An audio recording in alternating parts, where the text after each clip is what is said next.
You won't believe it. In the back of a top Parisian restaurant, a bunch of rats are at the helm. They must be sterilized before they do their job. Steak, which must be pounded by hand. The salad is made like a painting. They have a clear division of labor and are excellent cooks. But just a few months ago, this group of rats was living in the suburbs. They lived in the suburbs, collecting rubbish. Jerry has a great sense of smell. His dad is just about to eat an apple. Jerry took a whiff and he immediately found the rat poison by following the smell. So he became the family's food inspector. But Jerry doesn't like his current job. He has dreams too. Ever since he saw Gusto on TV saying, "Cooking is not difficult. Everyone can create good food. Don't give up your passion just because you come from a lowly background." From then on, the seeds of gusto sprouted in his heart. He smoked the mushrooms he had picked. Suddenly a bolt of lightning fell from the sky. The mushrooms were immediately blown up into mushroom flowers. It tasted good, but it just needed seasoning. So he takes his brother and sneaks back into the human house. He's going to get some seasoning. Instead, he saw the news on TV that Gusto had died. It was like a bolt from the blue for him. He couldn't believe it was true. He jumps off the table and heads for the TV. Not surprisingly, she was found by her owner. The old lady was a tough one. She takes out her spray gun and shoots the two brothers in the face. They are running around. The house was riddled with holes, and the rat colony's nest was accidentally raided. The whole pack froze for a moment. Then they started desperate exodus. But Jerry has his eye on Gusto's recipe. Out of the pack jumped into the boats that had been prepared. They were heading for the sewers. Jerry had only just reached the shore, and so he is separated from his family. Sadly,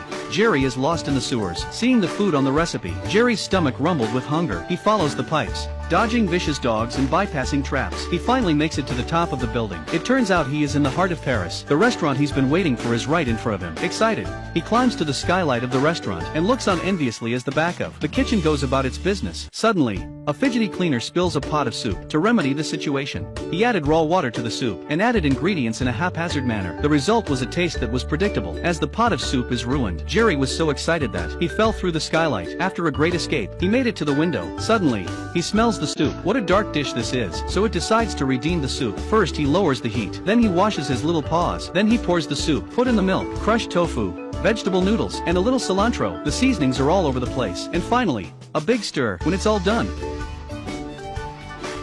Jerry tries to escape, but Curly catches him red-handed. This mustached man is the chef. He saw the cleaner, Curly, with a big spoon in his hand. He thought he was stealing a lesson. He grabbed the collar and scolded him. The mouse sees his chance to escape. The unwitting waiter has already prepared the soup and brought it to the table. By the time the mustache guy noticed, it was too late. It was too late. He looked through the window. Sure enough, the waiter had been called. This is bad luck for the cleaners. The guest wants to see the chef. It turned out that the guest was a food critic. He really liked the soup Curly made. Now the mustache guy is dumbfounded. He was jealous of Curly's talent. He ordered Curly to make an identical soup tomorrow or be fired. Otherwise, he is fired. Taking advantage of this, Jerry plans to jump out of the window and escape. Luckily, Curly puts Jerry in a glass jar. He was saved from death. The mustache tells Curly to take the rat outside and get rid of it. But Curly suddenly realizes the mouse understands his own words. In order to keep his job, he decides to work with Jerry. But the problem is how to keep Jerry from attracting attention. Jerry unwittingly pulls Curly by the hair. Curly ends up like a puppet on a string. Jerry manages to control him. This led to them finding a way to do it. After a night of training, the two men became more and more in tune with each other. And so it was that Curly became a master chef overnight. The soup was so impeccable that that mustache had no choice but to let him become the chef. This delicious soup is quickly becoming a hit. But even the best dishes are not meant to be eaten all the time. On this day, a customer wants to introduce a new dish to the Gusto restaurant. And that's when Mustache caught a break. He asks Curly to make a dish that even Gusto would find difficult. It's a dish with rare ingredients, but it's not hard for Jerry. Here's his chance to show off his skills with a little puppet manipulation. The kitchen was a mess, but the new dish was made without any problems. And that's not all. Jerry also added a special sauce. Once the greens were served, the customers raved about it. The restaurant was overflowing with requests for new dishes. The restaurant was full of requests for new dishes. It hasn't been seen since Gusto's death. Just as everyone was celebrating for the young man, the sharp-eyed mustache guy spotted Jerry in the curly hat. Just before he was about to bust Curly happened to bring Jerry to the door. He gave Jerry a generous portion of food. Jerry is given a good meal, and that's when the mustache's plan was foiled. He really thought he had been mistaken, but the mustache is still determined. He tries to get Curly drunk and enough to tell him the truth. Meanwhile, Jerry accidentally meets his long-lost brother at the door. Together they go to the rat colony's temporary home. Jerry is happy to learn that he is alive. Jerry's father is delighted. A big welcome is thrown for him, but when he finds out out. His son was now doing well with the humans. He was so worried. He took his son straight to a shop specializing in trapping rats. The window is full of dead rats in all kinds of ways. The rat's father tells him that humans and rats have always been at odds with each other. It is a fact that rats and mice have always been at loggerheads, but by following the humans, Jerry can realize his long-held dream. He doesn't want to give up this opportunity. In the end,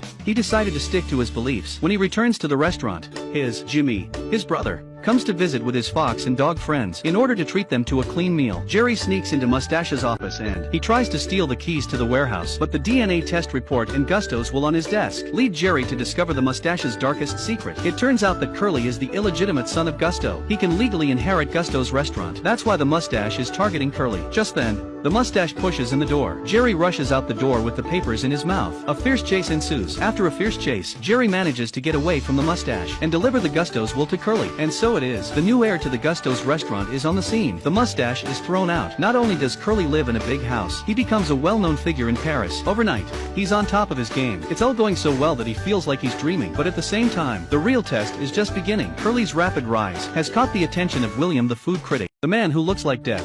Is William, the most authoritative critic in the culinary world. He is known as the Reaper of Fine Restaurants. He was the man who talked the Gusto to death. Now he's come to Gusto's out of the blue. He has offered to re-evaluate the restaurant. He's coming tomorrow night to taste Curly's new dishes. But it is at this crucial moment that Curly's secret is discovered by Mustache. So he sets out to get his revenge. First, he calls in a rat at Gusto's. Then he sets a trap to catch Jerry. He wants to bring Curly and Gusto's to an end. This night, William is waiting for him at the restaurant. The Mustache is sitting at the next table in disguise. He ordered the same food as William. Waiting for the show to begin, William did not disappoint. He demanded that Curly bring him a dish of sweet, sour, spicy and salty. But Curly is nothing without Jerry. No one can cook what the customers order. The kitchen is in a mess. Just then, Jerry pushes open the door. He stood in the doorway with his head held high. It turns out that just moments before, Jerry had been locked in the trunk. His brother and father had pushed down the stone statue. Jerry was rescued by his brother and father. Unsure of Curly, Jerry made a determined dash for the kitchen. Exposed to the crowd, the group grabbed kitchen knives and prepared to attack. At the critical moment, Curly stepped in front of Jerry and he admits to himself that Jerry is the chef behind all the delicacies. He confesses everything to everyone, but the truth is often hard to swallow. One by one, the chefs left. Looking down the hall at the waiting customers, Curly walks into the office in frustration. But Jerry,